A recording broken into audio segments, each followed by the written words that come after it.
Good morning, Cadre. Welcome to the new year. Today I'm doing a Bad Blade series video, but just wanted to wish everybody a happy new year. So we'll jump into this. First, the products. It's going to be the same for a little while because on the website we're doing a Chiseled Face 3017 as a group to kick off the new year and see how long these soaps last. So I have a brand new tub of Chiseled Face Trade Winds.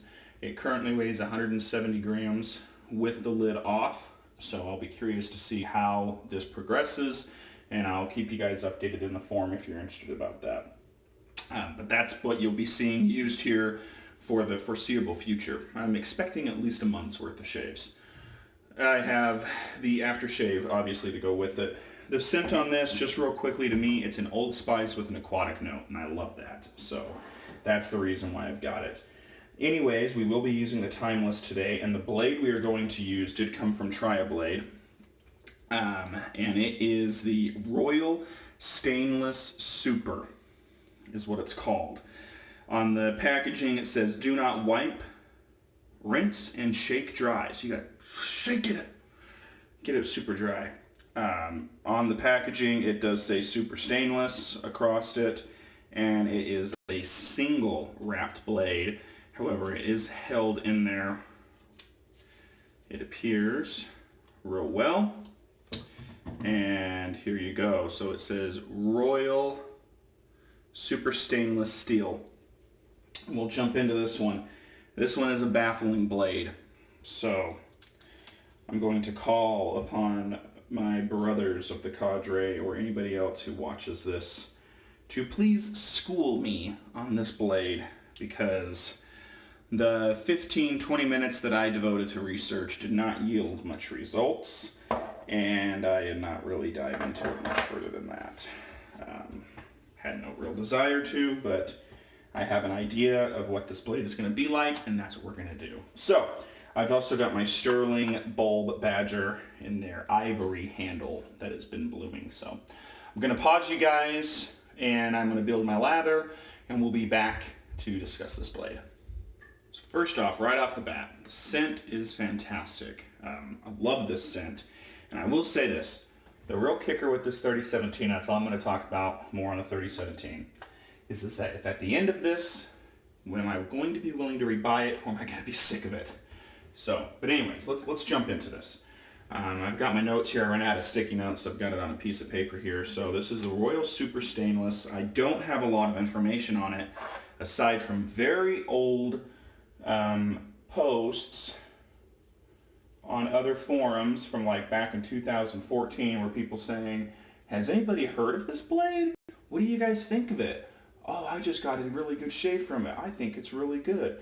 I think it's this. I think it's this. A lot of I thinks. So here's what I do know.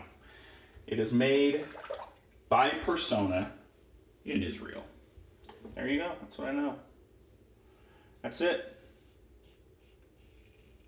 There are theories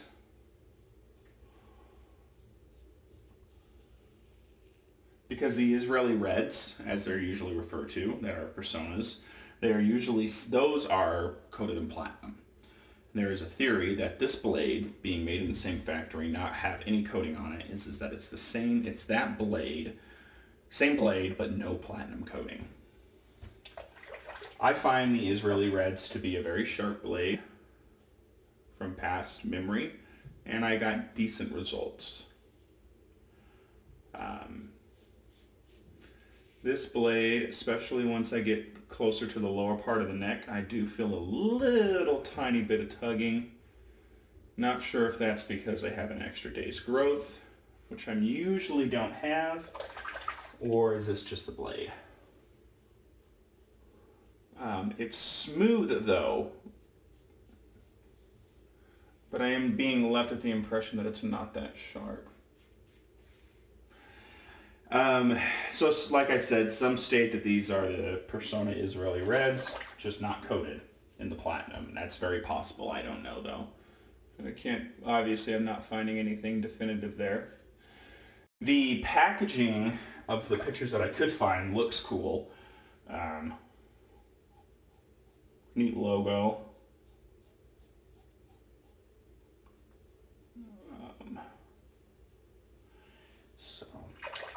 I literally can't find anything, and it's not sold on any of the big four that I look at. It's not on Italian Barber, it's not on Razor Rock, it's not on West Coast Shaving, and it's not on Amazon. I even tried to scour eBay, and I couldn't find really anything on eBay either. Now granted, I didn't search hard on eBay, so I'm sure somebody will be able to go on there and be like, oh, here it is on eBay, boom. I hope you're right.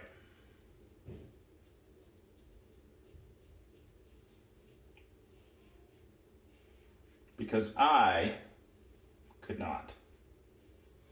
Okay, first pass is done. Smooth, but I'm getting the impression just not that sharp.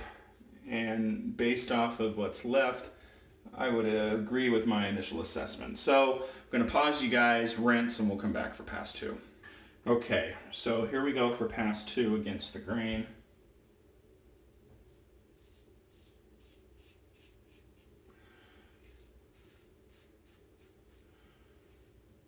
It is a very smooth blade.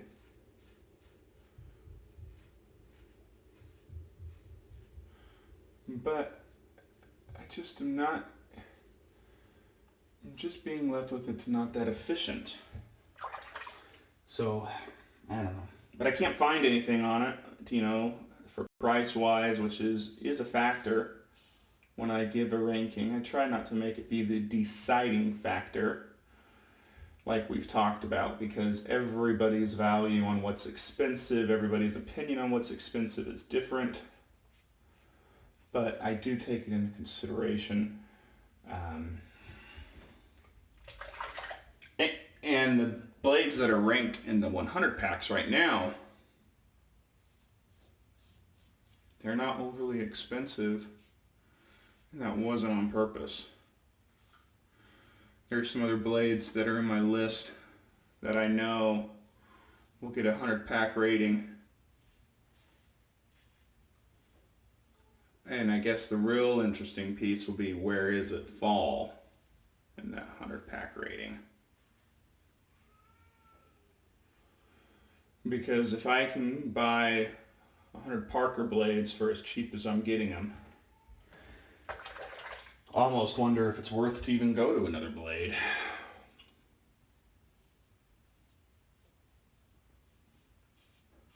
The Parker blade has been that good for me. I've been using them in non-100 blade shaves. I mean non-bad blade series shaves, excuse me. And I've been getting excellent results in all my razors.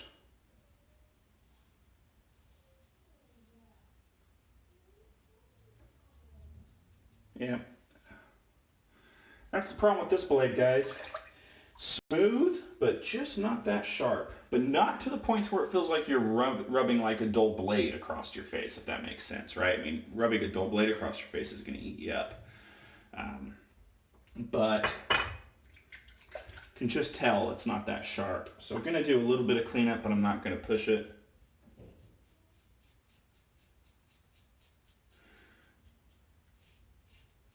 It's smooth enough that I feel comfortable doing this, and the soap is good enough that I know that I can do it, even with what I'm being left with after first impression of being a mediocre blade.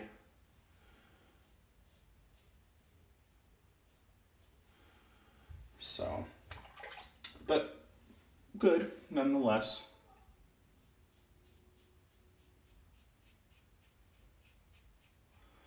If it can stay consistent through tomorrow's shave, I don't think this will warrant a third use, but it could. Right now I have a feeling the deciding factor is going to be the bad category or the good category. So, good shave. I'm going to go ahead and pause you guys, clean up, and we'll come back for post-shave and final thoughts.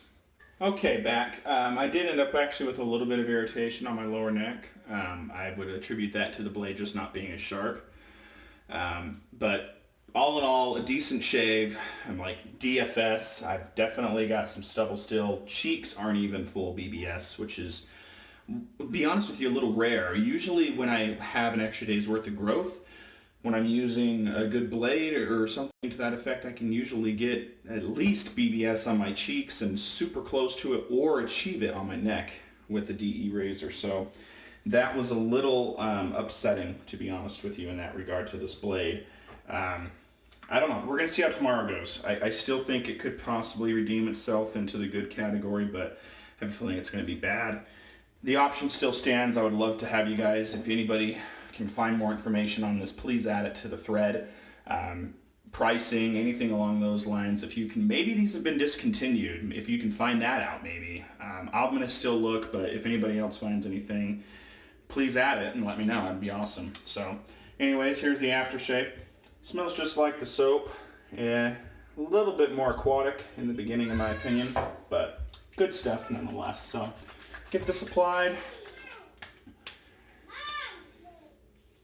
And that's my shave, guys. I hope you guys enjoyed that. If you haven't joined us, hit us up at theshavingcadre.com. And I hope you all have a wonderful day. And I will see you guys on the pages. Bye.